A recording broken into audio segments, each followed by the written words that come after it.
The Czechs will start a line that will probably play against them all the time, and in previous tournaments has played as a checking line against this big one, if you can call any of these great lines checkers. This time, Pasek, number 21 at center, Yanetsky and Sheba are the wingers.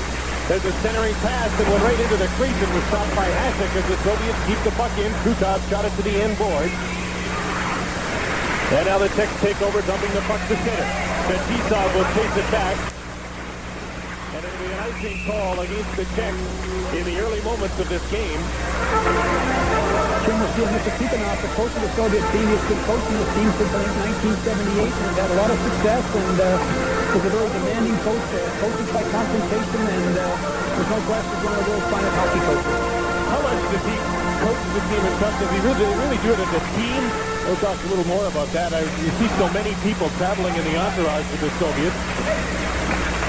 Fetisov is number 2 at the point, but he had the puck hit by him as Pasek, number 21, knocked it out to center.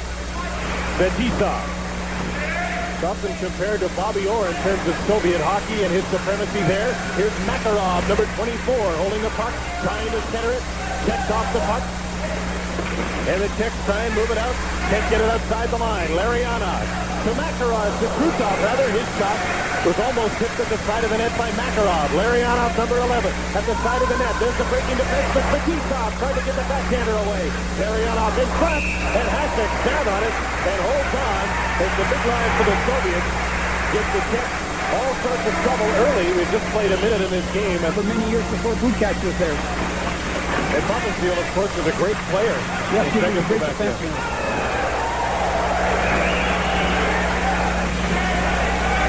This is Seminov, number 30 for the Soviet Union. Checks at the line, and the puck is dumped out to center and down into the Soviet zone. Back after it, number 6, Katarinov, who's only a 20-year-old in the Red Army team. There's a late penalty here. And it'll be against the Czechoslovakian team. They pull their goalie to get the extra attacker out, and the Czechoslovakians touch the puck. It's a slashing call. And the Soviet Union will go to the power play as Yuri Herdina goes to the penalty box for slashing.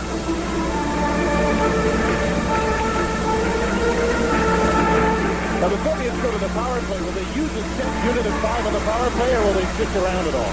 Jim, normally they'll just turn up the next line that's up with load, a unit of 5. Once in a while in key situations you'll see them double up with Larianov, Krutov, and Makarov, but normally the next line up to play the power play, and they get all 20 players in their roster very capable of playing the power play. The next unit up in this case is Vikov, number 27, with Barnikov and Tomitov on the wings, Stelnov and Starikov. The defensive pair. Igor Liba, the veteran Czechoslovakian right winger, number 11, killing the penalty. Jim, both teams very aggressive when they're a man short. Both apply a lot of pressure. They don't believe in laying back very much, and you'll notice a very aggressive box here. The Czechs will not lay back, establish lots of pressure on the puck carrier, and they force you to beat that pressure. If you can do that, you often find some good chances. What do you expect on a Soviet power play? Do they jam up the front of the net and shoot, or do they move it around and try for the pretty goal? Well, I'll tell you, they're capable of doing both. They'll try to get you to come out to the top part of the box to take away their point shots. If you do that, they'll work the puck underneath Jim and finesse the puck in down below. But normally their point shots are the big part of their power play. They've got great shooters back there. The Czechoslovakians have the puck. They're the home team for this game, wearing red, and control the puck in their own zone, shooting it to center. Stelnov, number 4, poked it ahead, but Cherny, number 25 for the Czechoslovakians, got a hold of it. Number 7 is Banak, and he banks the puck off the board, or Sterbon rather, down the ice, and the Czechoslovakians and the Russians will make changes on the fly. Carrying the puck is number 12, Sergei Starikov. Poke checked at the line by Volk. And the puck is cleared into the Czechoslovakian bench for the stop in play with 49 seconds left in the penalty to Hrdina. 17:07 remaining in the first period. Scoreless in a slow start. You were watching the warm-up and saying that they looked a little sluggish. I think both teams are a little sluggish right now. They look like they were a little sloppy in the warm-up. Here's what the Soviets like to do. They'll play with the puck in this area here constantly, back and forth, and to create open ice in the center. Okay, now watch him. There's the pass. Stop it right here. Here's the defenseman. He knows what's going to happen, and he comes right back in through the center. And they're deadly with their passes. They create that open ice, and they send someone in all the time, and he usually gets a shot on the net.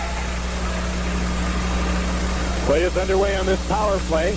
It comes back to the point. Fetisov takes the drive and scores! Pretty simple goal. Jim, just a pass from Makarov back to Fettisov. And as we mentioned before, their point shooters are very dangerous, and they'll try to make you take away the point shot and then work the puck underneath. In this case, the big point shot went in, and he got lots of lumber on it. He's a great shooter. Well, NHL teams certainly could learn from that. Time after time, they'll make that long pass from the corner out to the man on the high point, and they will not shoot the puck. And now we get the Soviets, who finally have learned the Canadian game. They will shoot the puck from out there, and everybody heads for the net. Lots of practicing this morning, and can't remember ever watching them when they would take slap shots as much in practice. Feed the man at the point to one time a big shot. Yeah, one time, Jim, they used a lot of snapshots, and now they do slap the puck a lot. And again, I think Howie's correct. They take kind of a page of the Canadian book. Soviets have a 1-0 lead, and on occasion this season, that's been good enough. In fact, in the Izvestia tournament, they beat the Czechs 1-0.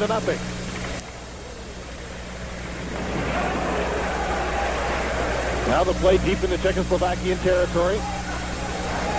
For the Soviets, was from the Soviet wing hockey club. Pounds. I guess, Dave, in Europe, that larger ice keeps the young guy or the small guy, skilled fella, in the game. There's no question, Howie. The guy with the good set of wheels who can really skate can play in their game. And over here, a lot of large players that aren't great skaters can play in the game. And over there, boy, speed is a tremendous asset. And it seems to me that the majority of the smaller fellas are playing defense. Yeah, there's no question. The Czech defense here, Howie, at this tournament is not very large. A lot of small people, very mobile.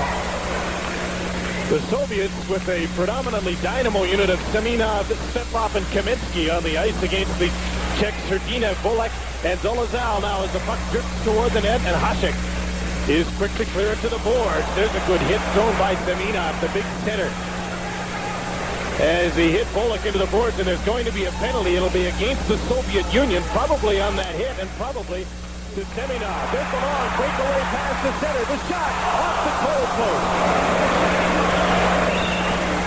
Great chance for the Czechs, but still a penalty coming up on the play. The goaltender's out for the extra attacker for the Czechoslovakians. The Soviets touch the puck, and there will be a penalty, and we'll take a short break from the Calgary Cup with the score. The Soviets won, and the Czechoslovakians nothing this tournament and this telecast brought to you by Labatt. Goes. What was the call? Welcome back to Calgary. The Soviet Union leading 1-0. Seminov gets the penalty, and it comes at 5 minutes and 10 seconds of the first period. So the Czechoslovakian team will go on the power play, sending out Ruzicka, number 17 at center, with Cherny and Liba, a great line. Ruzicka, veteran, so is Liba. Cherny is a newcomer to the Czech national team. And Liba, number 11, moves it in. With this line on the ice right now for the Soviets, the Makarov and Krutov, watch them try to score. Man short, they aren't afraid to attack.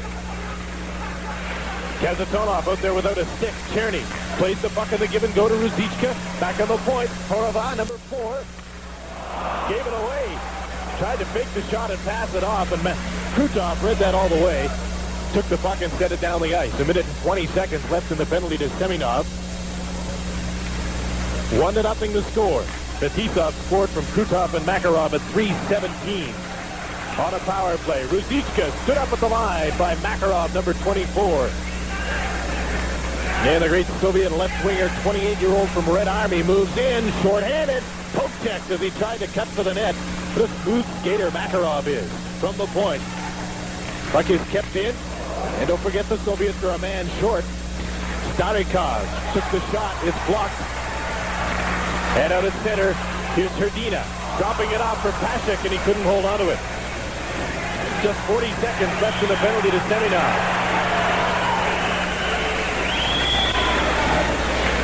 Starikov is number 12. Stelnov is his defensive partner. They pass it back and forth. And now Komutov moves the puck down the ice for the Soviets. And the Czechs really haven't got a great opportunity to score while on this power play. They haven't had the puck. Yeah, that's right. They haven't had the puck. The Soviets really kill penalties well. They rag the puck, and they'll try to score, and there's no question they play very aggressively and man short. 10 seconds left in the penalty. Czechoslovakians trying to just get out of their own zone. Here's Pasek, the captain of the Czech national team, dumping the puck off the inboards. Sheba is number 22. Starikov gets a hold of the puck, trying to clear it. Getting some help from Kamutov on the boards. Then Sheba comes up with it. Number 22 dumps it into the corner. The penalty's over. The Soviets back at full strength. There's the pass up the middle to Semenov just out of the penalty box. And it's a 3-on-2. Semenov, number 30, feeds it into the middle. They score! It's an excellent goal, Jim. It's really a classic example of how the Soviets changed the point of the attack so quickly. The puck goes in wide. The middle guy drove to the lane with Semenov coming in behind here. He passes wide. And it goes right back to the middle now to the late man coming in behind. And great shot right lower to his legs. Excellent goal. Well, the key to this goal, folks, is the passing. And right on the stick with all kinds of speed on it. And no trouble at all putting it in the net. But gee whiz, 3-on-2. They end up with a good shot in the net every time. Just at the end of a Czechoslovakian power play, so the line was mixed up, but it will be Kamutov with the goal at 7:35. Semenov will draw the assist, number 30, and just come out of the penalty box, and that makes it 2-0 for the Soviets. Jim, really neither team looks very sharp right now. I mean, I can see a little jet lag out there. These guys are fighting the puck, and they're turning it over, and the Czechs particularly have looked a little shaky right now, and I'm sure they'll settle down, and the Soviets, I'll be interested to see where they lay back now with a 2-0 lead. Oftentimes they kind of get lulled a little bit when they get the lead. Just hasn't been as spirited as one would expect between these teams. The Soviets now have a 2-0 lead. Hirdina out with Bolek and Dolezal now for the Czechs. But here comes the Soviets once again into the middle and right in front of the net. Poked away. This is Nemchinov, Kamailev, and Pryakin. A line from the Soviet wings that are on the ice right now. Czechoslovakia team moving the puck to center. Bejnak. Bejnak again with the puck. Now this is Hirdina back in his own zone, picking it up. Bumped at center ice by Kamailev, and the Soviets will change on the fly. 11:25 to play in the first period. 2-0 for the Soviets. Semenov, number 30, feeds the puck into the middle in the air. It came to the side of the net. That was Svetlov with a swing at it, missed it at the side. Jim, you'll always notice the Soviets on their attack, great penetration away from the puck to the net. Always good penetration. Deep in Czechoslovakian territory, Tatarina from the point, feeds it in. Semenov parked in front of the net. There's the pass. Semenov one-times it, and he didn't get much on that. Now going after it in the corner is Svetlov, number 16, comes out of the corner with the puck, trying to feed it in front, and he's checked from behind and knocked down. Soviets have been all over the Czechoslovakians. They've outshot them 5-0. They trail. The Czechs do 2-0 on goals by Kamutov and Fetisov. Jim, it's been a very one-sided game so far. You're correct. The Czechs just have not looked sharp. They've been basically defending so far, and the Soviets have had 4 or 5 great scoring chances, and that 2-0 lead could have been more right now. Both teams changing on the fly. Cherny was in front of the net and hauled down Pervukin. Hauled down his man Horava. Horava went down, and Pervukin is going to go to the penalty box for holding. He made a pretty good tackle on Horava. That's a great tackle, Jim. He wrapped his arms right around him. That's that young fella, Tartarinov, from the national junior team last year. He gets beat here, so he reaches out and puts his hand up here now, and there's your holding penalty right there, and pretty obvious call, I would suggest. Tartarinov was a star in the World Junior Championship, and he was one of the guys that the Canadian team in Hamilton were after. They really thought this guy was dirty, but he took every bit of it. Boy, they took jabs at him, they ran him into the boards, and he could take it all the time. He's a real tough kid, really belligerent, and can really play a physical game. Checks on the power play again as Tatarina goes off for holding. Here's Fetisov. Moves the puck ahead, and Krutov will dump it out to center. Cherny is number 25, a newcomer to the Czech team. There are a few of them trying out in this tournament. Ruzicka, number 17, going after the puck. Kazatonov gets it around to Fetisov, number 2, and he'll start up the middle. There's the Soviets moving it right up the middle, and And their forwards are already up at center ice, even though they're killing a penalty. They have a great deal of confidence in their defensemen to handle a puck, Jim, so they'll take off early. If they anticipate we've got good control, off they'll go, and they'll stretch that defense in behind, trying to find a seam for the breakaway, and with the defenseman they've got, you can do that kind of thing. Baynak stopped at the line. Baynak and Bozik are the defensemen. Janeshki is number 12, carrying the puck for the Czechs. Stood up at the line once again, this time by Kazatonov. And the Soviets take over. Krutov shoots the puck down the ice with a minute to go, and the penalty to Tatarina. Some great chances here for the Czechs to get back in the hockey game, Jim, but they're not capitalizing on the power play at all. The skills are not really sharp right now, and they're having some problems. Pasek is number 21, turned back by a glove that was laying on the ice. The puck hit it. He had to turn around and come back. He's a key man. Pasek's one of their best hockey players, great offensive player, and a real threat to score on every shift he's on the ice. Janeshki with a shot. Deflected by Starikov into the stands for the stop in play with 34 seconds left. So our guys always come back. Craig Patrick put together a team in about 36 hours, and they played hard last night. Well, they played very well. You know, they had lots to gain, and big 13,000 fans here at the game, a lot of fans there, and that really got them motivated, and they played well. Here it's 2-0 for the Soviets.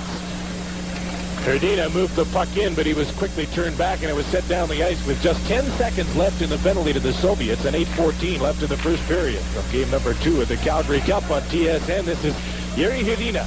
His long pass, he threaded a needle and got it through to Volek, his line mate. But he was turned back just inside the blue line once again as the Soviets seem to stand up nicely, making the Czechs make the move at the line and poke checking them as they come across. Jim, their gap control from their defensemen is just excellent. They'll always challenge you at the line. They very seldom will concede you the blue line. They make you earn that blue line with some type of move or numerical advantage. So they're very solid defensemen. They play real tight gap hockey, and a really solid group back there. The penalty to the Soviets is over. The team's at full and even strength, and the Soviets keep the puck in. Along the boards, Volek, number 19, trying to clear it. Got some help from Herdina at the end of a long shift, who fired the puck down the ice. And back to pick it up is Gusarov. We've got Fettisov in one of his 2.5-minute shifts here. He likes to take those. Number 2, Fettisov, sometimes just won't come off the ice, and he'll play a extra long shift. There's an offside call against the Soviets with 7:08 to play in the first period. The Soviets leading 2-0. On goals by Fetisov and Kamutov. This telecast is brought to you by Labatt's. Dave, I got a question. How does a coach wake up a sleeping team in a non-bodily contact game? It's very tough, Howie, because I think your point is well taken. A good body check sometimes can stimulate the team and get them going. And the Czechs right now, they could use a couple of good body checks to get into this hockey game because they're asleep and not playing very well. Well, Kamailev just ran right over top of Bozik, but it's the wrong team. As you look at Boromir Bozik just getting up after being run over. He plays for Kosice. The Czechoslovakian team is predominantly, though, from Dukla Jahalva, which is... Jim, that's their Army team. That's their Army team in their country, and they've been the national champions for quite a few years, and very equivalent to the Red Army team in the Soviet. Currently, though, 4th in their league. Yes, having a very poor start. There's a shot, and Beloshakin makes his first big save of the night. Jim, that's a pretty classic example. The Soviets, a lot of times, the chances they give you are great chances. They catch the seam here between the two defensemen, and he's right in all alone. And the Beloshakin comes out and challenges and makes a great save. And that's very common for Soviet teams to give you great chances, not just good ones. He catches the seam right here past Fettisov and walks her right in. And Beloshakin comes out and great save. Yuri Kuchera is the man who took the shot. He was set up by Peter Volk. There's Beloshakin, who has been described as another Tretiak, except in his character. It's a bit of a free spirit, although it's really hard to tell what kind of a guy he is because he's so down on the boards, and Kaminsky was knocked down. There'll be a penalty called by the referee Lance Roberts in the penalty box, so the Soviets go to the power play for the second time. They're 1-for-1. Tatarina on the other side of Pervukin. Pervukin, a veteran defenseman wearing number 5, used to play on the national teams with Bilyan Edinov, was his partner for so many years. They were partners for years, Jim, and of course now they're trying to break in Tartiranov with him, and Pervukin's the right guy to play with. He's very steady and a very consistent player. Here's Kaminsky, Valery Kaminsky from the Red Army team, number 13, falls down as he went out over the line. Knocked back in, but it was knocked in by the Czech, so there's no offside call. Kaminsky in the corner. Czech there. Trying to clear it is Czerny. Kept into the point by Tatarinov, but it came outside the line. No, it's a penalty call by the referee Roberts, and it'll be an elbowing call. I can't tell at this point which team he's going to send. Jim, I didn't catch it. The Soviets got it. Yeah. I didn't catch the penalty at all. I think it's going to go to Svetlov, it looks like, but it's elbowing, but I don't know exactly where to curl. Over by the boards, I think he got an elbow up. Maybe we'll see it here. Svetlov, number 16. I think the referee's keeping the game close. Well, he's evened it up here, and we'll see on this big ice surface some great players with lots of room to move. There's a minute and 19 seconds left in the Czechoslovakian penalty to Stepan. Jim, I really think these teams enjoy playing with our referees because our referees allow them to play the game a bit more assertively and aggressively, and some of these big Soviet players like to play this way, and this kind of refereeing will allow them to play the game pretty assertively. Soviets go with Larionov and Makarov, Fetisov on the point along with Kazatonov. Hasek is on the ice along with Sheba as the forwards, and here's a 2-on-1. Larionov with Fetisov moving up the pass, and it went under the stick of the captain of the Soviets, Fetisov, and it's unlike him to miss those. Kazatonov, number 7, spins. Fetisov misses another one. And now they'll regroup and try it again, I'm sure. Fetisov drops it off for Kazatonov, and it's offside of the blue line, and you see the veteran captain takes a skate back in his own zone, shaking his head. Well, we talk about skills. The European players have it. The Czech player has the puck right in here, and already it's a 2-on-1. All he has to do is be able to complete a pass. These two fellas here are behind their Czechs and watch him complete the pass right on the stick, and there's your 2-on-1. And Belashev here was just forced to come out and make, he guessed right, he come out and blocked the 5-hole between his legs, made a big save. They can, folks, handle a puck. In 40 seconds, the Czechoslovakian team will go on to the power play as Stepan comes out of the penalty box. They'll go on a short one. Here's Polak with a shot. Belashev makes the save and holds on for the faceoff. With 4:54 left in the first period, it's a 2-0 Soviet lead. Jim, that replay Howie just showed us is interesting to see both the Soviet defensemen up so tight to the play. Very common for them to play up, and they lack depth on defense, and if you can get the puck up quickly, quick turnover, and get the puck ahead quickly, you'll often catch them off and get some great chances. That's 20-year-old David Volek, one of the newcomers to the Czech team. He's currently at 20 years old. Stelnov up through the middle over 2 lines. Yes, indeed, they do use the center line here. And on his line, he's playing with 19 Varnikov, who's a wily old veteran from Torpedo Gorky, and he's one of the most consistent players. Not spectacular, Jim, but always plays a pretty strong game for them. just as the penalty to Stepan expired with 35 seconds to go in the penalty to Svetlov, there's another penalty called by the referee Lance Roberts against the Czechoslovakians. And I'm not sure what he caught them at here. I think there was too many guys on the ice, Jim. Dolana will go over and serve the penalty. So not only are the Czechs behind 2-0, but they're causing more problems for themselves. They can't count tonight. Yeah. Perhaps instead of playing with the 4- or 5-man units tonight, mixing up the defense is causing some problems with them. There's a couple of guys that aren't playing. That's a good point, Jim. You know, the block system allows you to make pretty crisp line changes, and maybe you're right with not playing 8 defensemen tonight, just playing 6. It's causing some confusion. Valek and Machiar haven't seen any action in this game. So the teams continue to play 5-a-side, but in 2 seconds, Svetlov will come back on the ice, and now the Soviets have a power play. Komitov is chasing the puck, but it's up in the air, and it's over the glass. So we'll get a stop in play, and this will be just fine for the Soviets. They'll change the line and have a face-off deep in Czechoslovakian territory. That's Semenov out there right now. He's a tremendous hockey player, plays center ice on this line. He plays with the Moscow Dynamo team, and if you watch a lot of times in the offensive zone, he's the high man. His winger's forecheck. He plays the high spot and backs up the defensemen who are always up in pre-pinch position, and he plays that 2-1-2. He plays the high man role very well, Jim. This is that big forward line. Svetlov, Semenov, and Kaminsky. They're all huge. From the point, Tatarinov fakes the shot, gets it back again, fakes it one more time outside of that Czechoslovakian 4-man box. On the other side, wide open and breaking for the net, who is Pervukin, but the pass was behind him. I can't believe it. They don't want to shoot from the point either.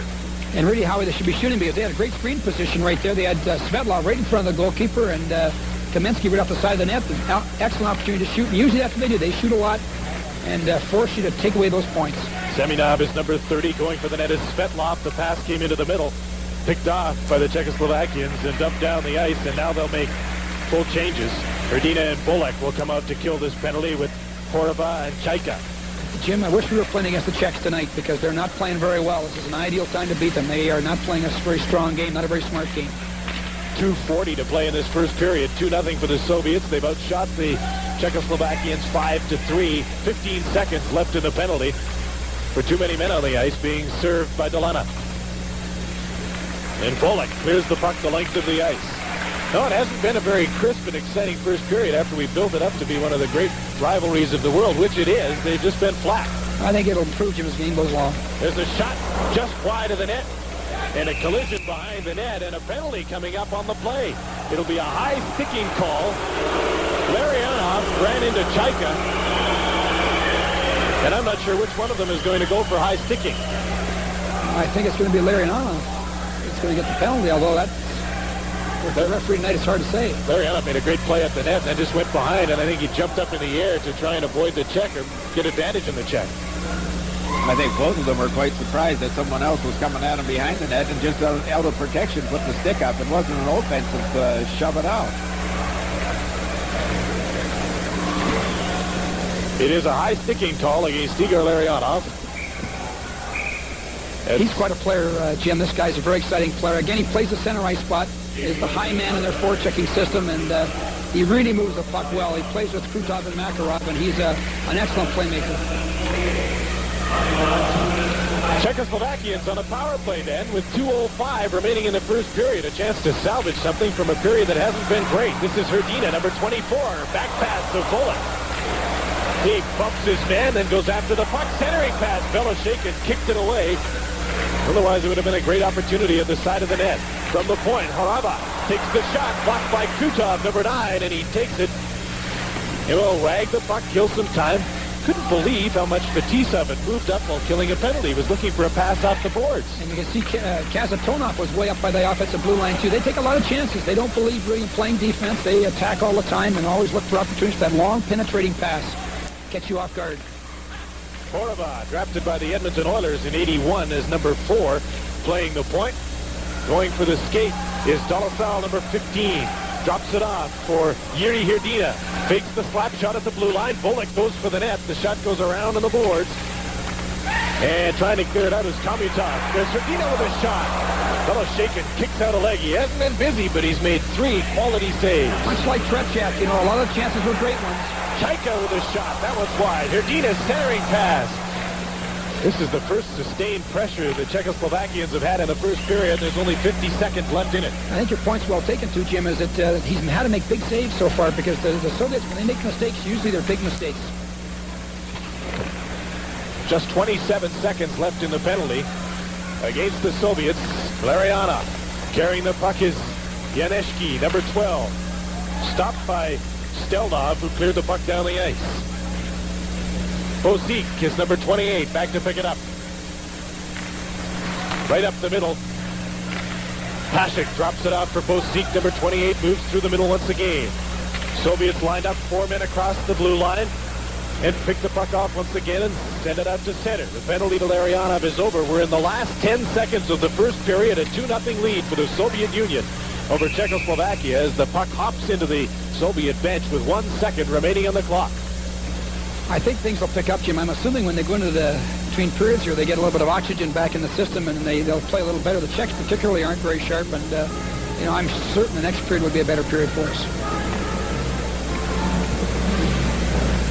They'll just drop the puck, and the horn will sound, and that'll end the first period of play. Evgeny Beloshakin was not very busy, but he did make some good saves in the first period. The shots on goal were even at 5-5, and that's a misrepresentation of the play in the first period. That's very typical of the European hockey. They don't take a large number of shots, Jim. They overpass the puck a lot and look for only great scoring chances. So oftentimes the shots on goal aren't a great indication of the hockey game. And you're right, the Soviets carry the play most of the time. Oh, they certainly did. I'm a little bit disappointed that the Czechs didn't get a little more physical. I've been hearing brief. But the thing is that they're not trying to make bodily contact. That's the difference. When they do force someone off the puck and they're within 18 inches or a couple of feet of them, they throw snow and turn around and go away. The team started even at full strength in the second period. The referee is Lance Roberts from Edmonton, and breaking up center ice is Kuchera, and he was stopped there by Kazatonov. Kazatonov playing with Fetisov, who's on the far boards. The pass goes to Krutov, and up on the boards to Makarov, number 24, moving in on the right side. Watched by the defenseman, centering pass, and it was flipped into the glove of Hasek by his own defenseman. Yeah, the Soviets got their best line out there right now. I'm interested to see that the Czechs are using Kuchera, their fourth unit, basically, out against the Soviets' best unit. It could be a bit of a mismatch here. Normally they would use Hasek, Sheba, and Janeshki. There's the shot from Fetisov. Hasek is down, and the puck goes to the corner. Chaika, number 6, picks up the puck and sends it to center, picked up there by Kazatonov. Peter Volk is number 20 for the Czechs, unable to get a hold of the puck, but he did manage to poke it into that Soviet zone. Spinning around was Fetisov with a nice move to Kazatonov. When you don't have the threat of being hit, you can make plays like that, too. They make a lot of plays that would be high-risk plays and would never work in the National Hockey League. There's no question about that. Spinning around and behind the back. They sure look pretty, though. Some of the coaches would have a heart attack. Can you imagine Don Trophy having one of his players doing that? He'd be steamed, I know. There's a shot from Bullock. Knocked away by Belashekin, and the play is offside at the Soviets' blue line. Early in this second period, the score is 2-0, and there is the free spirit. They call him Lariionov.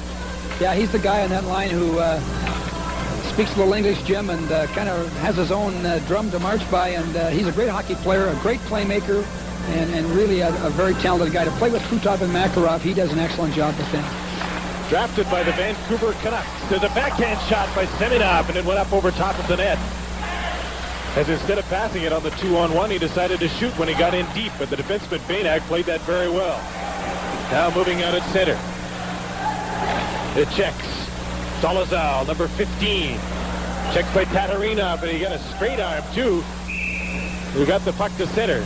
Tatarinov is one of the young players on this team, and I think, Dave, that the younger players in both of these teams, in the European teams, are taking on more characteristics of the North American game. That's correct. I think they're requested when they're young and developing to play more of an assertive, aggressive game, because they know if these guys are going to play at the world-class level, they're going to meet Canadian and the U.S. opposition, and so the request is there to play a more aggressive game, and you're going to see their young players come out of the game capable of playing with us in that area. The line is Svetlov, Seminov, and Kamensky on the ice. This big line, literally big, and Seminov takes the shot and rolls off the side of the net. Kamensky took a shot. Seminov with a centering pass, and it's picked off in front and moved up to center to Ruzicka. Vladimir Ruzicka for Cherny. He flips a shot end over end that went over top of the Soviet net. Another centering pass. Cherny was down in front, and the referee's arm went up late. He's going to call a penalty. I believe it'll be against the Soviets. It'll be a holding call as Cherny was taken down in front of the net. Penalty will come at 2:08 of the second period. Jim, he was hauled down in front, and the referee caught it. And there's a great chance again for the Czechs to get back in this hockey game. They could certainly use a goal right now. Here's our... He'd be a great football player. He's got two tonight like that. He's a great tackler. Lariionov, one of the young players who was in the World Junior Championships, has been the last couple of years. They moved him into the city to play for Moscow Dynamo now, get him closer to the national training camp. They do that with a number of the young players from the outlying areas. Yes, they do, Jim. They've got a very interesting system there. The Red Army and the Dynamo team can almost request any player they want from any other team. And so they keep a lot of their top players playing in the same two teams, and it allows them to form good competitive national teams by doing that. Czechoslovakia is on their fourth power play. They are 0 for 3 as Harada takes the shot. Belashekin made the save there. He went down in that butterfly, and I don't know if he saw that puck, but he made the save with a crowd in front. Now here's a chance for Komutov to clear the puck down the ice. Back after it is Chaika. Igor Liba now gets it back to Chaika. Chaika will start out of his own zone. Ruzicka up front along with Hrdina as they do put together a power play here. Taking Cherny off in favor of the more skilled Hrdina. Chaika is in deep. Into the corner now. Hrdina to Liba. One times it just wide of the net. Chaika is in deep, number 6. He turns and gets the puck into the corner. Ruzicka couldn't get after it. Now chasing it is Herdina, and it's picked up and cleared to center ice by the Soviets' Varnikov.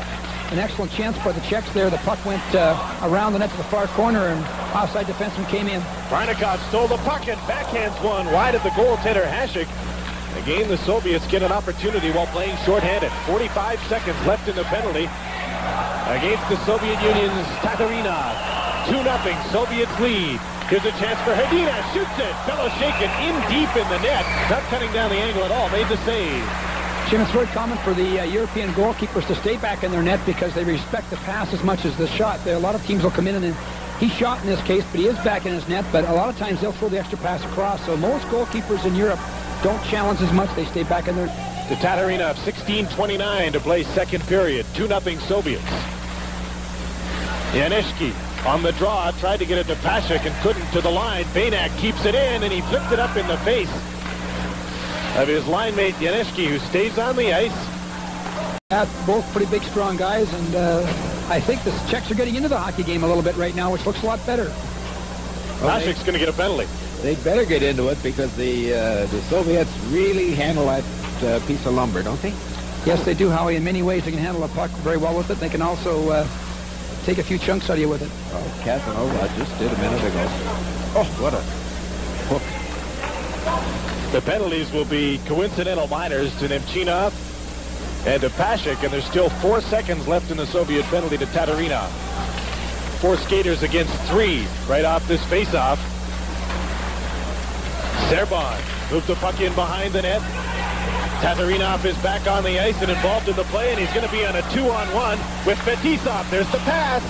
Just getting a piece of it with Stavyana and deflected it in the air. Fetisov is slow to get up after he slid into the end boards. Back come the Czechs. The drop pass. Serban's shot. Blocked by Beloshakin. And again, an example of how far he was back in the net. There's the shot from Peter Polk. That was blocked by Tatarinov, number 6.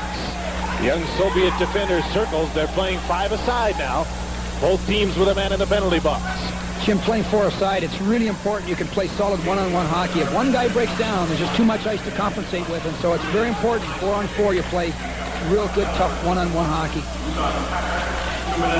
Deep in his own zone is Fetisov, 28-year-old captain of the Red Army team and the national team. Carries the puck to center. Now he decides to go in over the line, and he was poke-checked by Cherny, who just moved the puck back into his own zone. Horova, number 4, up through the middle. Cherny takes over there on the ice with Igor Liba as the forwards for the Czechoslovakians against Makarov and Krutov of the Soviet Union. This is Makarov, number 24, chasing the puck. Czechs on the end boards. Liba comes in after him now. Makarov still chasing the puck. Now it's loose on the boards, and Horova comes up with it. Moving in on the right wing.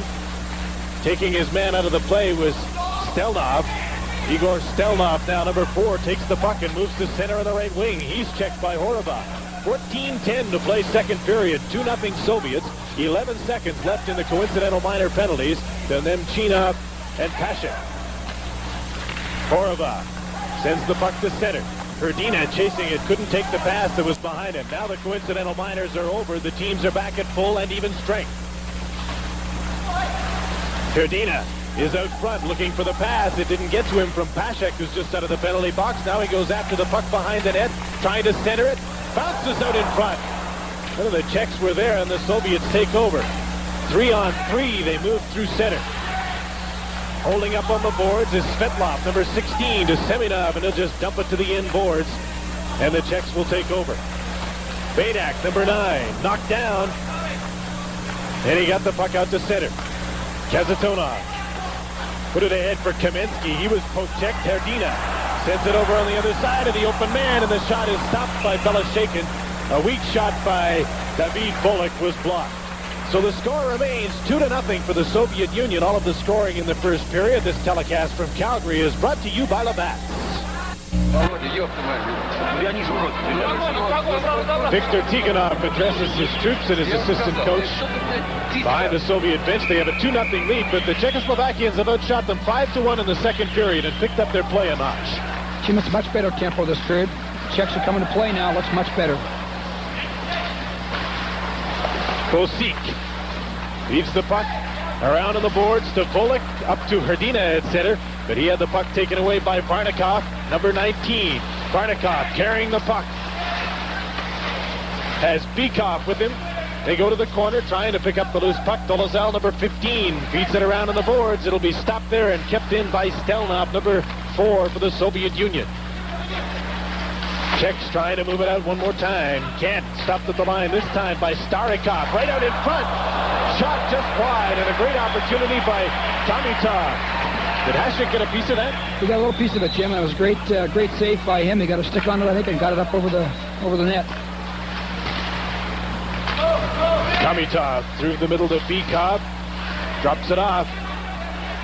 The play was broken up by the Soviet Union, but they retained possession. 12:06 remaining second period. Makarov, number 24, goes for the skate in his own zone, and he'll start out at center. The goal scorers in this game, Fetisov and Kamitov for the Soviet Union. They lead 2-0 as Hasek makes the save and holds on with some Soviet players around his neck. Dominik Hasek, goaltender tonight, 21-year-old, plays for Pardubice. He's an excellent goalkeeper, Jim. He's probably the future of their national team will depend upon Hasek. He's got some great skills. Didn't have a great Canada Cup in '84, nor did Schindel. No, and that's both had bad averages. Yeah, both of these guys are very capable goaltenders, and Hasek really, for the young guy that he is, he's got lots of poise, and he's a really important guy to this team. Important to remember, as it is with many players, particularly over here in the NHL, is their age, and this guy's only 21. Yes, he is. In Chicago Blackhawks drafted him, and certainly I know they'd love to have him. Yeah, really, this season they could have used him. They've turned things around recently, but can always use a good goaltender. 11.5 minutes to play in the second period here, with the score 2-0 for the Soviet Union in the second game of the Calgary Cup. Here's Peter Fulk, and breaking for the front of the net. The shot was blocked by Beloshakin and went in behind the goal. Fetisov puts it ahead to Krutov. The long breakaway pass was intended for Larionov and was broken up by Kuchera. Kazatonov falls, tries to draw the penalty dramatically and didn't get a response from the referee Roberts. Kuchera checked on the boards. Larionov, number 11, passes it off to Fetisov. He's knocked down and tripped. That play is offside. And Fetisov will have words for the referee as he skates by him. Yeah, they will. They try to referee as much as they play the game, too. And this is a pretty decent little check here. The stick gets up on him here. And he's tripped there, but Kazatonov, his partner, the stick got up on him, too. I think two calls they could have had right there. But the referee got the whistle in his pocket right now. Seems in the first period he would have called those. Yeah, he would have called those in the first period. That's right, Jim. Czech stumped the puck in. And the Soviets dump it right back out on the boards. Horova with Chaika, the defenseman.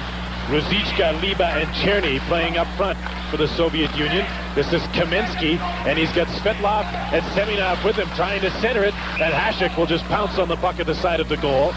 International hockey, and I noticed this last night in your game against the USA, and I've noticed it here tonight, they don't make the players play the puck on the boards or around the net as much. In the NHL this season, Hasek might have got a penalty for holding that puck. That's right. There's a shot that Hasek makes a save on, and he'll come out and poke it to the boards, and Cherny will clear the puck to center. Seminov is number 30. The Tatarina almost intercepted, but the Soviets retain possession. Pervukin is number 5. Dumps the puck down into the Czech zone, and backboard is Horova, and he'll just dump it to center. Jim, it's kind of a reversal of form here now. We've got the Soviets turn the puck over, playing a little sloppy, and once again the game has not got much flow to it, much rhythm to it right now. Soviets have only had 3 shots on goal since the midway mark of the first period. As Dave, you mentioned after the Soviets got the second goal, there is times when they sort of draw back and let the other club come to them. It looks like that's what they're doing. Yeah, it does. They're sitting back on that 2-goal lead and not playing assertively. There's one of the best hits of the night. That's a great body check, Jim. Biggest guy on the ice against the littlest one. Bosik was the man taken into the boards. There's a centering pass, poked just wide of Hasek. That's Kamilov. There's the shot by Nemchinov, wide on the short side and back on the point. The puck is kept in by Gusarov. Fetisov on the other side had broken in, and his point was vacated. That leaves room for Pashek to take the shot, and he put it in off the glass. A couple of times tonight, Fetisov has broken in looking for the pass in front of the net. That time he got caught. He comes in oftentimes, Jim, too early before real good puck control is gained, and if you turn it over on him, you get a chance. Emchinov in front takes the shot, and Hasek makes the save. Kryakin, the Soviet wings line, hasn't seen a lot of action tonight, not as much as the other lines, but it's out there right now. Dusan Pashek with the shot, and Beloshakin makes the save, and he gets a little bump after he made the save, and now the spirits are lifted on the ice. It's international, but you look after your goaltender. I think that's a pretty much a worldwide rule. If your goalie gets a little bit of lumber, you always step in and help him out. It's interesting, Jim, the referees let things kind of go the last little while here now. A couple of situations where penalties could have been called, he's let it go, and it's nice to see him get a chance to play the game. Situation there where you see Beloshakin really stays back in his net. He's a reaction-type goalie, doesn't challenge, and that's why he's effective internationally, because he can play that style very, very well. Most nights, Howie, look at that and be complaining about him all night. No, I wouldn't. He stands up. I don't care where he stands as long as he stands up. Okay, just giving you a hard time. Oh, that's all right. 8:25 to play in the second period. 2-0 for the Soviets. Starikov shot the puck to center. Dolezal plays it across the center ice line, and he'll get it back, moving in with Herdina. The pass into the middle is poked away by Stelnov, number 4. The Soviets trying to come out of their own zone. Starikov takes it again, put it up the middle, and it's intercepted by the Czechs. They'll have to wait for mates to get onside. Sterbon is number 7. Rink wide to David Volek. And back on the other side to Sterbon. Plays it nicely off the boards and chases it, but it drifted down into the Soviet zone, and Sergei Starikov is back for it. Igor Stelnov on the other side. Tipped up as he tried to move out from behind his own net. In forechecking, the Czechs keep it in. Herdina, centering pass, knocked away from Volek as he went for it in front of the goal. Bikov back the other way. Passes it off to Varnikov, number 19, but he's checked on the boards, and the puck is sent out to center. This Czech line's at the end of a long shift. 7:20 to play in the second period. Dolezal's been out there for a couple of minutes. Jim, that's a very important point, too. You know, you can't get caught tired against the Soviets. Boy, late in the shift, you get caught tired, and they'll really undress you out there, and you just can't afford. You got to go short shifts against them. Here come the Soviets right in front. Nice play right in front of the goal. There's a perfect example as two guys break in and get the opportunity in front. Now they're trying to change and can't as the play goes offside. Makarov went in offside. Happy to bring you that game on January the 5th. Kazatonov plays the puck to Makarov. Some nifty stick handling, and he gets the puck to Fetisov. Over the line, the long shot is blocked by Hasek. Chaika moved the puck up the middle to Kuchera. He's 1-on-2. He's got nobody with him, and he's poke checked by Kazatonov. Don't envy his task going 1-on-2 against those two. Here's Krutov breaking in. He's all alone right in front.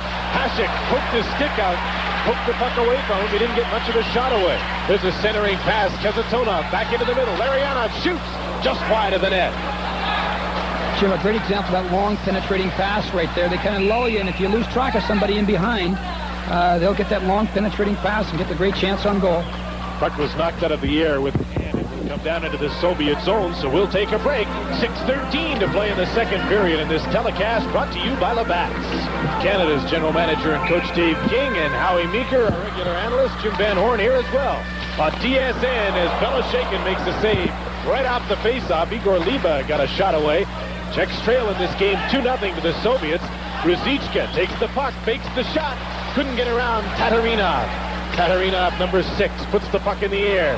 Seminov, number 30, moves up and over the line. Tries to split the defense, and he was taken down nicely by Bosik and Bainak. And picking up the puck is Ruzichka. At center, plays the puck onto the right side. Liba goes for the front of the net.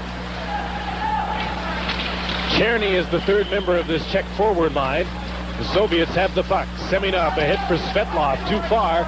Bainak will chase the puck behind the goal and pick it up with 5.5 minutes to play in period number 2. Bainak to Ruzichka. Jim, on this check line, Ruzicka, number 17, is a key man. He's a great big center iceman, handles the puck very well, and one of their top scorers. Here's Pashek, takes the shot, just wide on the short side. There you saw Beloshakin coming way out to challenge and didn't give much for Pashek to look at.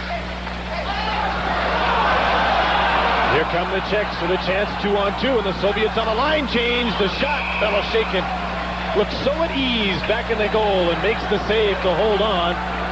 And again, there's Tatarinov involved in a little pushing and high sticking behind the play. Jim, I think he loves to come over here with the refereeing that lets him play a really aggressive game. I think he really enjoys it. I was quite surprised there that the Czech player didn't, after creating a 2-on-1, fake the shot and drop it back and improve the fellow's angle coming from behind, because he wasn't going to put the puck in the net from that angle. No, it was a very poor angle, Howie. Nemchinov squeezed on the boards by Serban, number 7, as he tried to scoot by him. This is the line from the Soviet wings. Out on the ice for the Soviets, Nemchinov, Kamailev, and Pryakin. Against Pashek, Sheba, That little number, Yaneshki. little number 7 red, Serbov, he really takes the man, doesn't he? Not only has he got great wheels and good stick and a good head, he likes the rough going. He did a real good job along the boards there, Howie, against a much bigger man. He rode him off and used the boards to his advantage, and you're right, for a small man, he's playing a very effective game out there. He's a 22-year-old who plays for Dukla Yahalba. In fact, 9 members of this Czech team come from that squad. The Czechs have got a very young defense, Jim. They've brought a lot of newcomers into that area trying to strengthen their defense and kind of build for the future. And with people like Sherba and these kind of people, they're going to be strong down the road with their international game. Pryakin, number 14 for the Soviets, holding on to the puck, has Nemchinov out in front, but Yaneshki takes over. I think I counted 6 or 7 players on this Czech squad that are newcomers within the last 6 months to join this team. They really seem to be using this as perhaps a tryout for the World Championships. They had a very dismal showing last year at the World Championships in Moscow, finishing out of the medals, and so they've decided to make some changes now, bring some younger players in, and they've got an excellent group of young players here. It's Alexei Gusarov, number 3, who's seen not a great deal of action tonight. He didn't play at Izvestia. He's been added to the lineup for this tournament. We're down to 4 minutes and 10 seconds to go in the second period. The Soviets leading Czechoslovakia 2-0. Serban, number 7. Into the middle, Yaneshki, number 12, tried to make a move on the boards, and Kazatonov wasn't fooled by that at all and sends it across the ice. Up the middle for Pashek. Bouncing puck into the middle. Soviets changing on the fly. Here's Kamutov. Can't get around Serban, who takes the man once again. Stavyana, his partner, takes his man to the corner, and the puck is cleared, just gets outside the line by Kazatonov. Kazatonov and Fetisov are taking turns double shifting on the Soviet defense. Evdikimov is a man who has not seen any action tonight. Jim, they'll both enjoy that because they're both great hockey players, and sometimes, you know, in their system of playing blocks, they don't play enough. I mean, those 2 guys should be on the ice all the time. There's a centering pass, Kamutov with the shot, the rebound, they score! And it's 3-0 as Varnikov put in the rebound to get the Soviets on the board in the second period. Nice play by Starikov, a defenseman, was in the offensive zone on the attack, and he makes a nice play across to Kamutov, and of course Varnikov penetrating for the rebound, puts it in. Starikov to Kamutov, a quick shot, and then there's the penetration to the net by Varnikov, and that's a big goal, 3-0 now. It's a long way back for the Czechs. Well, they did some excellent forechecking to gain possession of the puck. Twice the Czech players tried to get it all over the blue line, and it was blocked at the blue line. But boy, you give them a chance to handle the puck and put it into open ice. It's tic-tac-toe, bang, bang, bang, and it's in the net. They're very, very impressive. The goal will come at 16:49. It'll be Varnikov from Kamutov and Starikov, and it makes it 3-0 in a period that had been primarily held dominated by the Czechs. The Czechs have played pretty well, but they haven't scored a goal yet, and that's going to be a problem. They've got to get back in this hockey game pretty soon, Jim. Tough to come back 3 goals on a team like this. Yes, it is. They don't give you very many chances, and the ones you do get, you've got to capitalize on those chances, and so far, Beloshakin's been really sharp on a lot of the good chances they've had. Larionov moved the puck across the line. Makarov sent it to the inboards, and Chaika is there to clear it up the middle.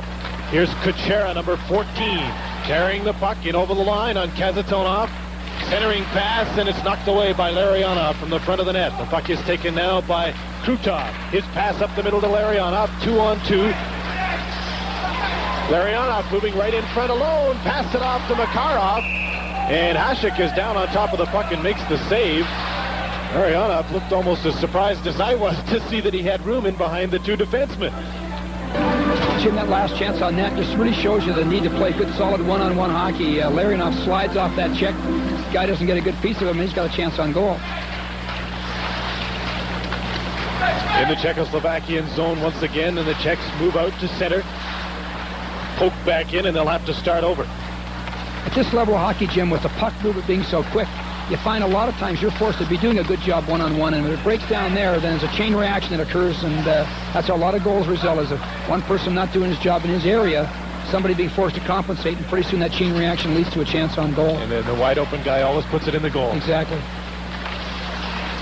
Tatarina carried the puck to center, trying to do it himself there, and it was broken up as Banak moved up.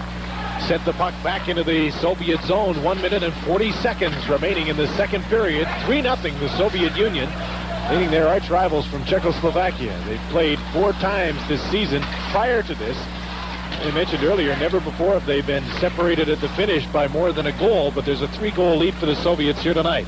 There's an icing call coming up against the Czechoslovakians with 1 minute and 20 seconds to go in the period.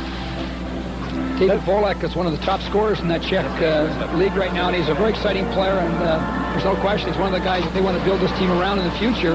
And he plays with Hrdina, 24, who's an excellent hockey player, great speed, and those two players work well together. This line plays together with Sparta Prague, Dolazel, Hrdina, and Volek. Volek, in fact, you mentioned he's into the highest scorer. In fact, he is the highest scorer at the halfway mark of their season. And he's just a 20-year-old. So I'm sure that they're looking for bright things from him in the future. They sure are, Jim. He's an important man in the future. Nemchina drops the puck off. There's the shot. Kalilev took it. It's a very interesting rush there, Jim. The Czech defensemen give up the blue line, and the Soviets use the top part of the zone, from the blue line to the top of the circle, so those little drop passes, and then they walk in and get a great scoring chance there. And it's really important against these people, if you can hold the line and play up and keep your gap pretty tight in the neutral zone.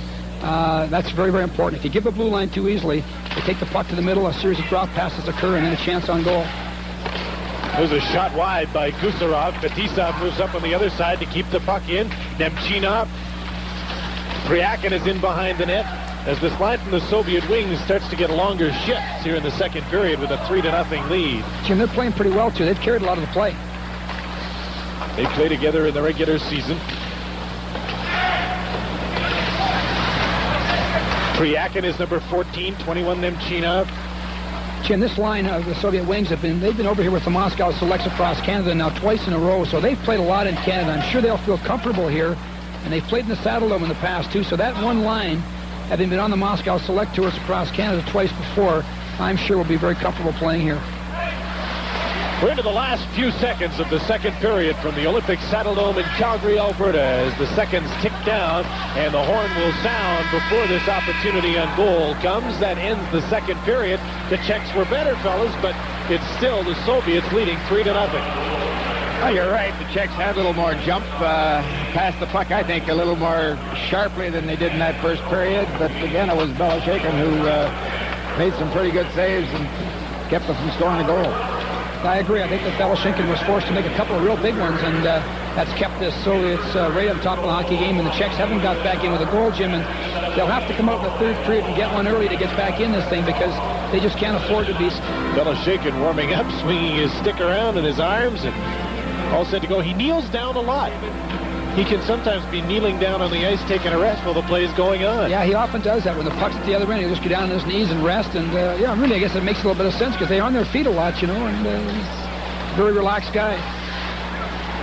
A little bit too much for some people who might coach him, I'm sure. Here's Dolazal with the shot. Dolana, rather. Libor Dolana took that shot, and Beloshakin made the save. And out at center, here's Krutov for the Soviet Union. He's checked. And back the other way comes Peter Volk shooting the puck in.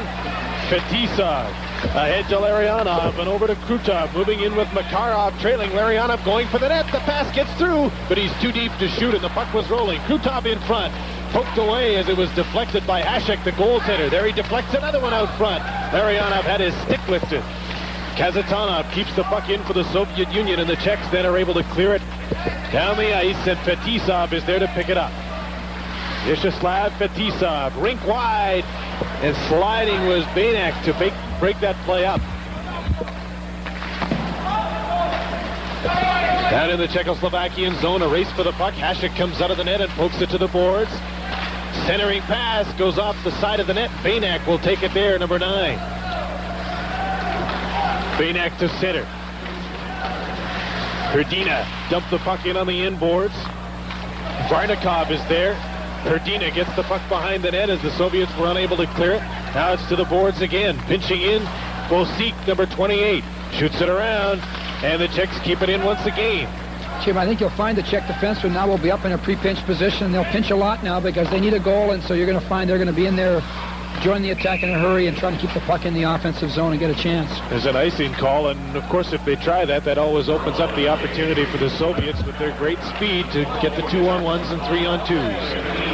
It's 28, Bosik, the young defenseman who's joined the national team. A guy who's not a large player, but 5'10", 5'11", but he's an excellent young prospect, and as we mentioned earlier, Jim, they are starting to build their national team around some younger players. It's a 24-year-old, and Edmonton has drafted him.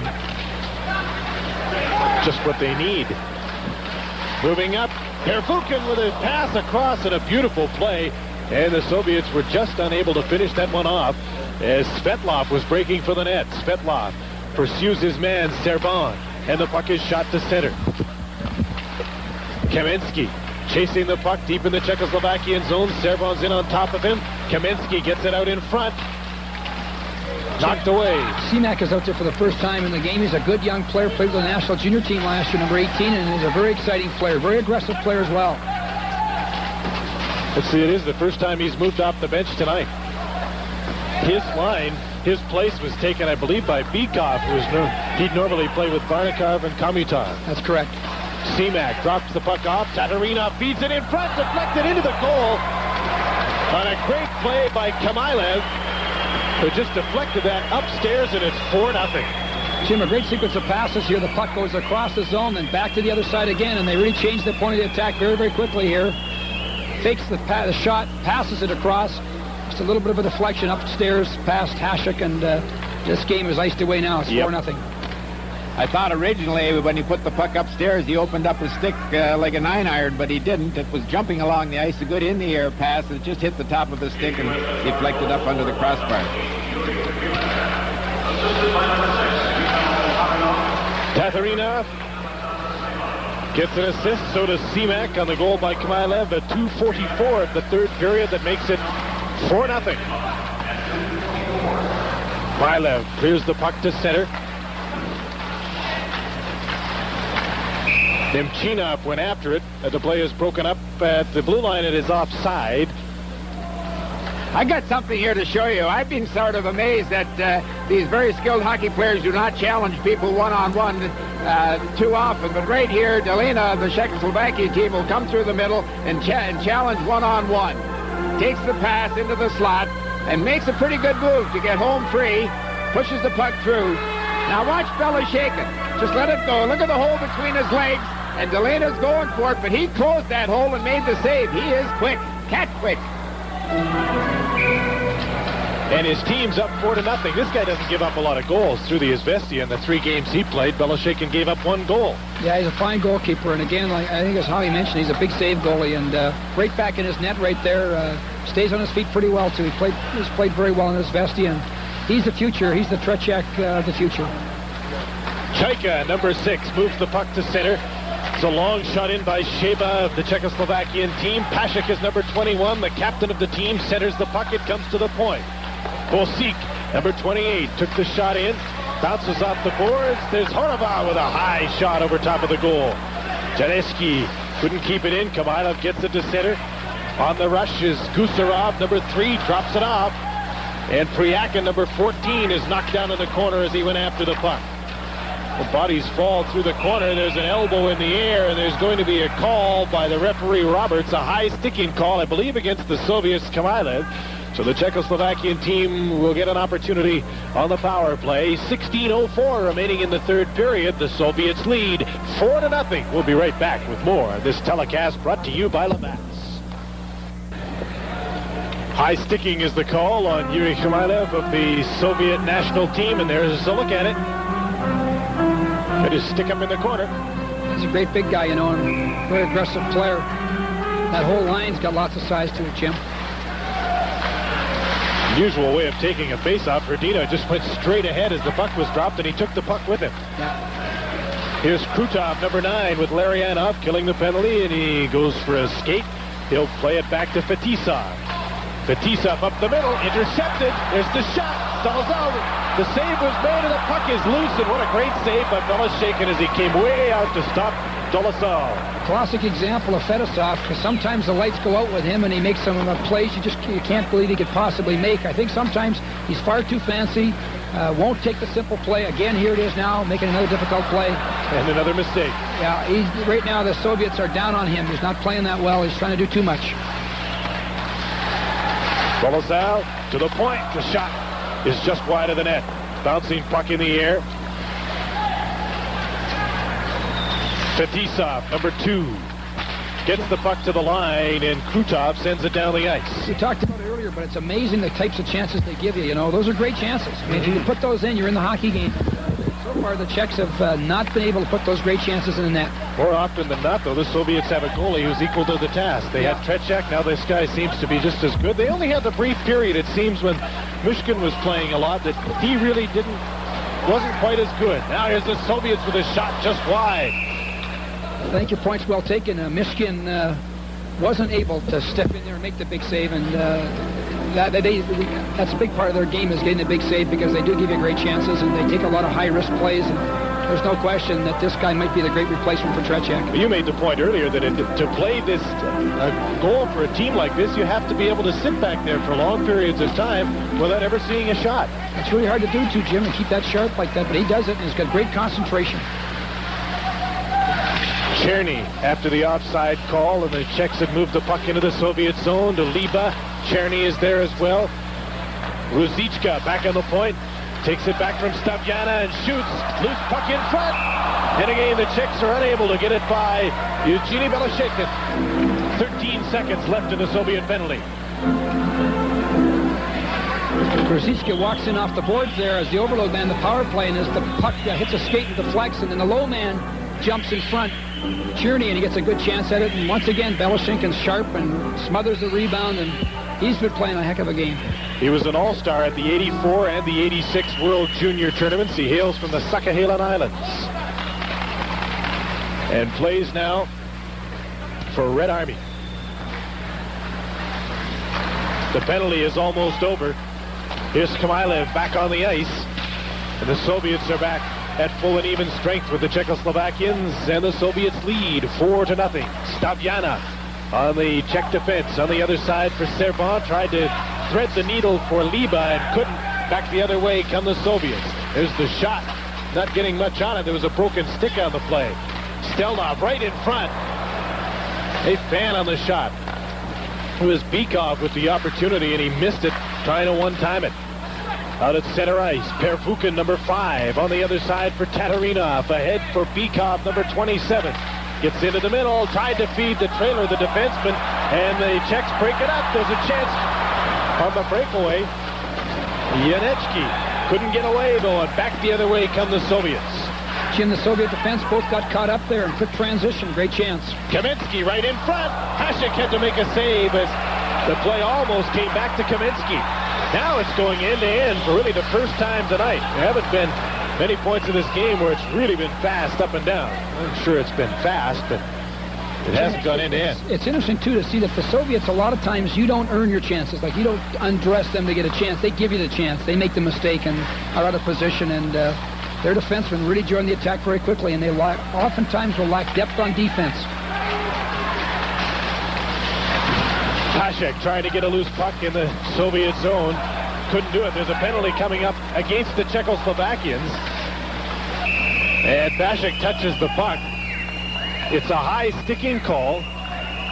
Could it be on Dusan Pashek, or was it behind the play? It's on Pashek, on the defenseman, and it doesn't help their cause right now with only 12.5 minutes to go, Jim. That down 4-0, a high sticking penalty is really uncalled for here. There he is, getting his stick in the air. And Pashek goes to the penalty box at 7:31 of the third period. And we'll get a chance to see the Soviet power play go to work. And again, they'll use a set unit. Nemchinov on the ice, Kamailev and Kryakin. With Gusarov and Stelnov. Gusarov, number 3. Kryakin is number 14, moving in on this Soviet power play. Back on the point. Stelnov on the other side for Gusarov. They'll just work it around the perimeter. There's a man standing in the middle, working in front of the net. Puck comes to the boards now. Nemchinov, centering pass. Kryakin couldn't get it in front. Cleared and sent down the ice by Benak. He's been one of the better players on the ice tonight. Yeah, Benak's very steady, Jim. He's one of their better hockey players, and he's still a very young player, but played in a couple of world championships, and he's a very, very good player.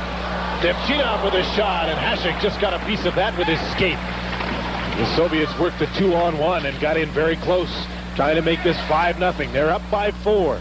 Kamailev on the boards, back on the point. Gusarov, back to Kamailev. Racing after him is Serban, gets a piece of him. Maybe that's the only way to work against a power play like this, is force them, take them out of the play. That's a planned press, Jim, where they pressure the point man. When he feeds back to the overload man on the boards, the defense on that side comes right out on him, and they try to press you and get the turnover, and it's often very effective. Herdina sending Dolasal away, and Peloshikin makes another save. This guy's been awesome tonight, Jim. It's like they boarded up the net. Yeah, he looks just like Tretiak. I can't believe it how he plays just like him. So steady. Tretiak, by the way, is here as an ambassador for the Calgary Cup. Jim, in talking with the Soviets, Tretiak's had a lot to do with Beloshinkin's style and has helped train him, and you can really see it. He's a kind of a mirror image of the way Tretiak was. Here's Larionov for the Soviets. 5 seconds left in the penalty to Pashek. 10:30 remaining in the third period. The Czechs are using the press very well right now, and they've been jumping on the Soviets and not allowing them to get stabilized with the puck, and it's worked really well. Pashek just stayed onside as he got that loose puck coming out of the penalty box, feeds it in front. Cherny back to Pashek, broken up by Kazatonov, and he sends the puck to center. Jim, Pashek was drafted by the Minnesota North Stars. I know that Lou Nanny would love to have him because he's a great big strong guy who's got lots of skill, great speed, and he's always been one of their top scorers. Well, Lou Nanny has one of the finest players from the Czech national team now in František Musil. Can you imagine what this team would be like if they had the 8 or 9 players, good players, really good players that are in the National Hockey League? Yeah, it would really help them a great deal. You know, the only country not affected by that really is the Soviets. They don't lose anybody. 9:43 left in the third period. Here's Makarov moving in front to Fetisov. He tipped it and he tipped it wide. He's always up and in the play with these 3.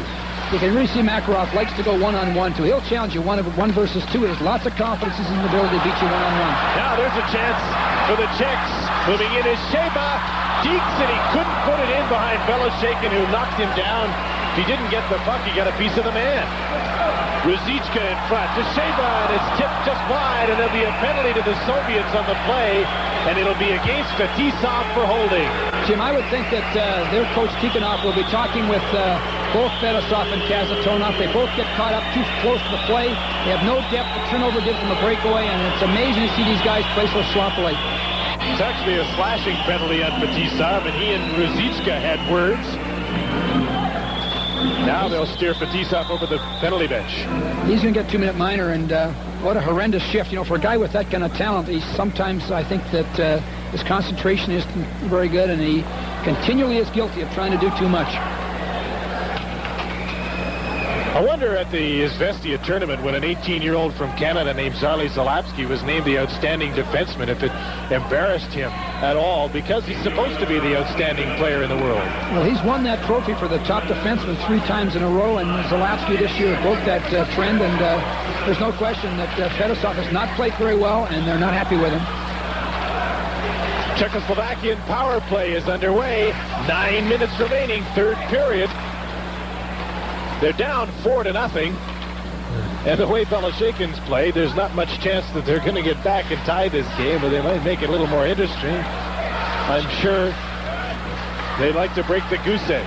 Pashek ducks the puck off across the ice to Sheba. Beloshekin makes another save and holds on. Would you believe that, how he stood up and made that save? You're looking at just a super goaltender, folks. Just unbelievable. And here we've got something else for you that we're going to prove you late. The value of not going down. This is Fettisov with the puck. See how he stood up? That was the key. Caught it on his right shoulder. Just great. It's been a clinic tonight. It really has. You know, the Czechs, I think, have played very well in the third period. They've had a chance to score 2 or 3 goals and could be right back in the hockey game. The Soviets have not played well, and that score is very flattering. That shot by Yanitsky went up and over the glass. Well, we've got another great save by Beloshekin, but here's Fettisov, the fellow we've been talking about not playing too well tonight, and his team's a man short. He has a million things to do with it, but he tries to make a fancy pass over here, and it's picked off. But what we want you to do is watch the goaltender.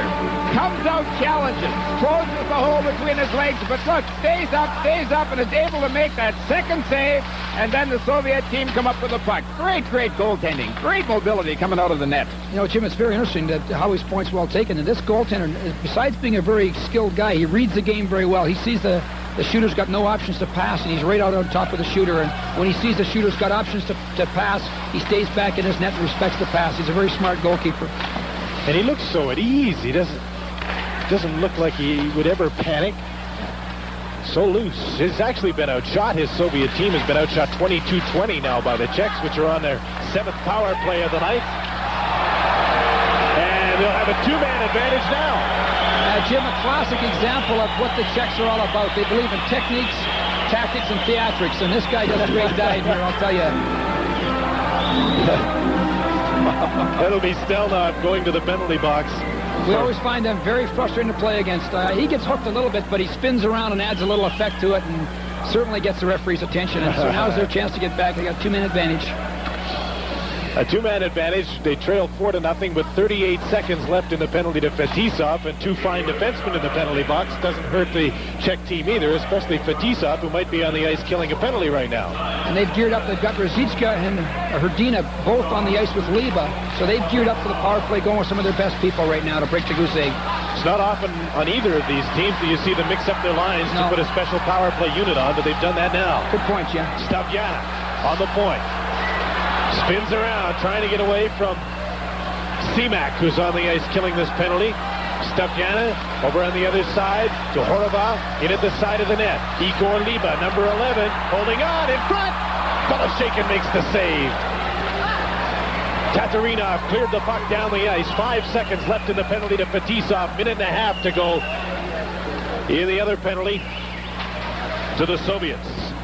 Great chance there for the Czechs to get that first goal, Jim, but this Beloshekin's been right there every time. Liba in front. Ruzicka can't beat him again. There's just no way they're going to get a puck by this guy.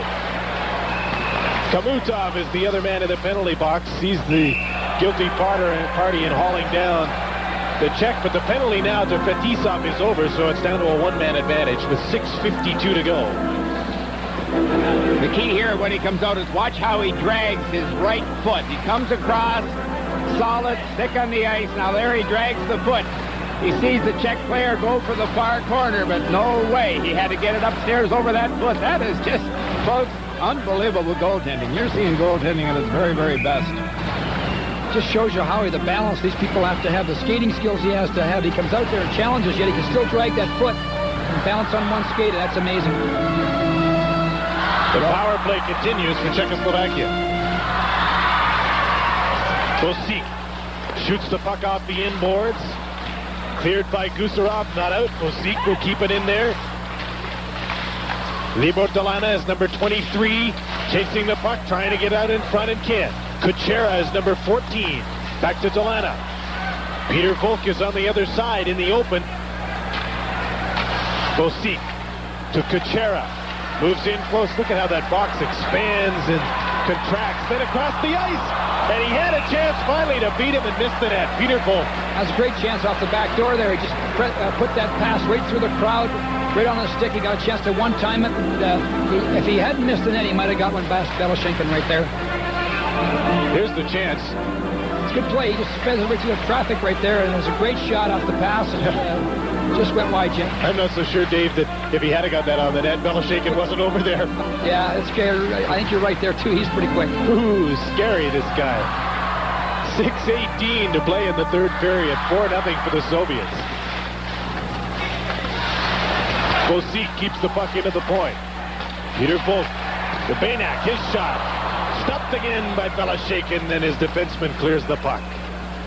15 seconds left in the penalty to Kamutov. Baynak moves the puck ahead. Kuchera, number 14, starting out of his own zone. Yuri Kuchera from Dukla Yahava, another of the 20-year-olds on this team, with the long pass ahead to Delana, and it's by him. Beloshenkin out of his goal. He'll just cover up as the penalty to Kamutov is over. Now, Jim, in international hockey, you're allowed to do that. Like the NHL level, that's probably a delay of game penalty, but in the international hockey, you are allowed to freeze the puck. The goalie is outside of the net, in behind the icing line. It's not a problem. In North American hockey, that's obviously a minor penalty. You hear the fans here getting on them a minute. There's a good number of fans here. There's probably close to 10,000 here tonight, almost 14,000 for the opening game last night. Incredible support here in Calgary. But just excellent. This city gets a lot of hockey, yet they still support it very, very well, and it's a real tribute to the fans in Calgary, Alberta. Tomorrow night, it's Team Canada against the Czechoslovakians, and I'm sure you'll be up all night watching this game over and over again on the tapes. Have a good look tonight, Jim, and see if we can't find something we can do against this Czech team. But we're playing very well. I respect this team for being a good hockey club. They've had enough chances tonight to make this game very close. Beloshenkin's been great. They've been 0 for 7 on the power play. Not very often they'll go 0 for 7, Jim. You don't want to give them that many chances, I'm sure. That's correct. We're down to 5 minutes and 15 seconds remaining in the third period. Janešky will chase the puck. Fetisov is back after it, and that's an icing call against the Czechoslovakians. We'll take a short break with the Soviets leading the Czechs 4-0 on this telecast brought to you by Labatt's. This is Jim Houston with Dave King, Howie Meeker, and Jim Van Horn. Welcome back to the Olympic Saddledome in Calgary in game number 2 in the Calgary Cup. Soviets leading the Czechs 4-0. They've outshot the Soviets 26-20 of the Czechs as they try and start out of their own zone. Sheba is number 22, stick handled into a crowd and lost the puck. The Soviets, Makarov in front, and his pass at the side of the net for Krutov was picked up by Serbon and sent down the ice. Fetisov touches it, and it's an icing call against the Czechoslovakians.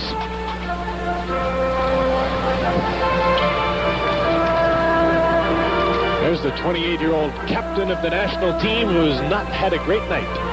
No, he certainly hasn't, and I know he's not happy with his own play, and he's got his head down. He's, in some ways, Jim, he's a great player, but I don't know he's a great leader. I don't think he really is. He does have the first goal of this game. Kamutov has scored as well. Barnikov and Kamailev have scored. 4-0 Soviets. Stelnov is number 4. On the boards, trying to move it out. Kept in just momentarily by Herdina. And now they'll come out the other side. The Soviets.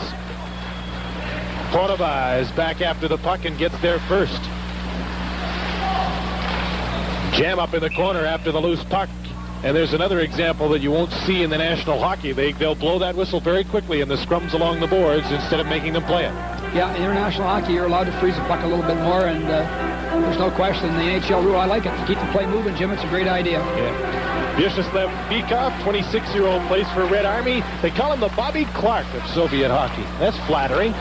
We haven't seen an awful lot of that from him tonight. He's a tough little checker and pretty belligerent little player. He was the fellow who in '84 was arrested in Sweden for shoplifting and spent a little time in some of the Swedish jails over there. That's why he hasn't been around the national team for a little while, I guess. Yeah, he was dropped for a year. Centering pass. Bykov couldn't take it in the slot. And the puck is sent down the ice with under 4 minutes now to go in the third period. There is overtime in this tournament, and I don't think we're going to see any tonight. A long pass from Tatarinov up the middle. Kamensky chasing it. Long pass to center. Igor Liba to Ruzicka. Ruzicka moves into the middle, back in the point. Benek took a shot that went just wide of the net and high. Fourth man, Benek, right up in behind the attack there, and they attacked with three, and he was the fourth man to join it, and got a great scoring chance from the top of the circles there, Jim. Liba would have had a great chance. He couldn't handle the pass from Bosik just seconds after that. Tatarinov plays the puck to center. Liba. Backhand pass. Broken up by Kaminsky. Spins and sends the puck into the corner to Svetlov, number 16. And there's going to be coincidental penalties to Liba of the Czechoslovakian team, and Larionov, I believe, is going to go with him. I think it's Seamak gets the penalty here. He's a real tough, aggressive guy. Again, Jim, going back to your point, one of those tough, young, aggressive players like Tartarinov, and they like to play it and mix it up a little bit. There is Seamak, who's seen little action tonight, and Igor Liba, who's a veteran of the Czech national team, and they'll go to the penalty box, coincidental minors. Jim, international hockey too, the international game here, the minors, coincidental minors, you play 4-on-4, and we stress with our players, it's not a good idea. There's just too much ice out there to play these guys on 4-on-4.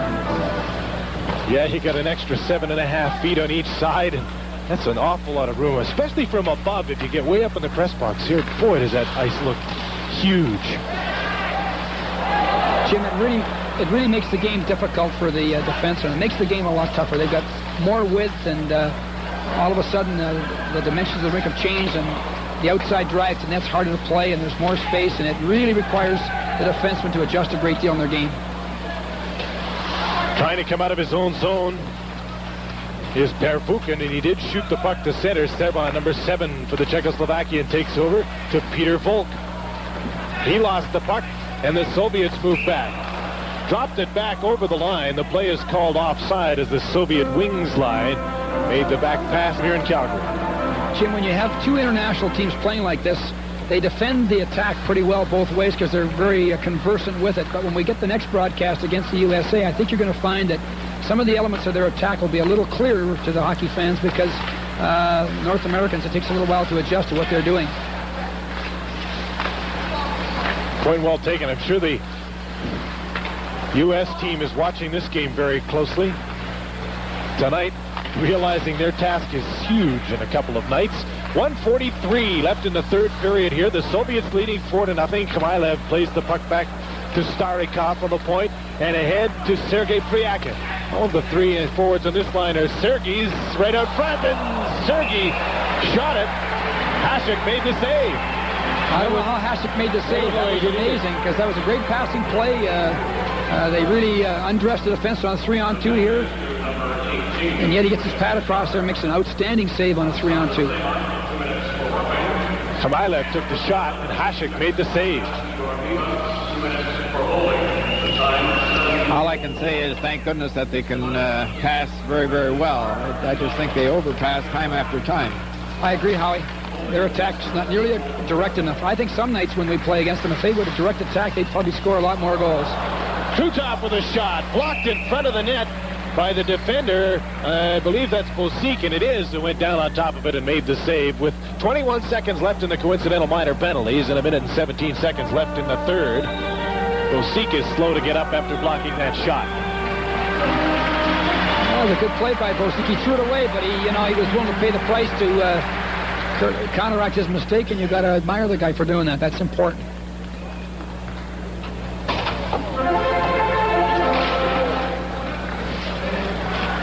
Hasek won the draw. Then it was given away by Bosik right out in front. Fetisov shot it wide. Serban dumps the puck out to center.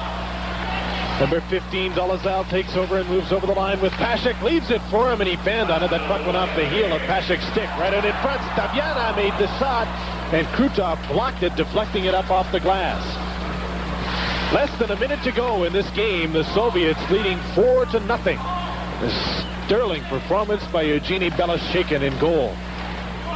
Interesting, Jim, tonight this defense pair, Kazatonov and Fetisov, are so highly regarded. It's probably been the defense pair that struggled the most tonight.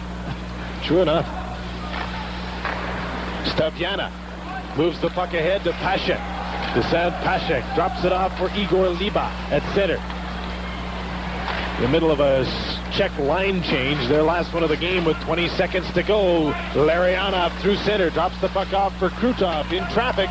The Czechs come up with the puck. Pasek carrying the puck down the right side, has Cherney out in front. Checked by Fetisov. Kazatonov comes up with the puck, and he's checked the clock, and he's just going to take a skate behind his net. And the Soviets will put their first win on the board in this initial Calgary Cup. Didn't give up a goal. A great performance by their goalie, Belashekin. Final shots were 27-21 for the Czechs, but the score 4-0 Soviets. I would think their coaching staff would not be that pleased, Jim. I think that the score is very flattering. Their goaltender was outstanding, and I think in the third period, the Czechs might have, I don't know how they might have tied it up. Well, they had enough good scoring chances, and certainly Belashekin was head and shoulders the best performer on the ice. Both teams skated well, handled the puck well, made super plays. The goaltending, sensational. Indeed it was. Now tomorrow night, it'll be Team Canada against the Czechoslovakians. The night after that, we'll be back with the Soviet Union against Team USA.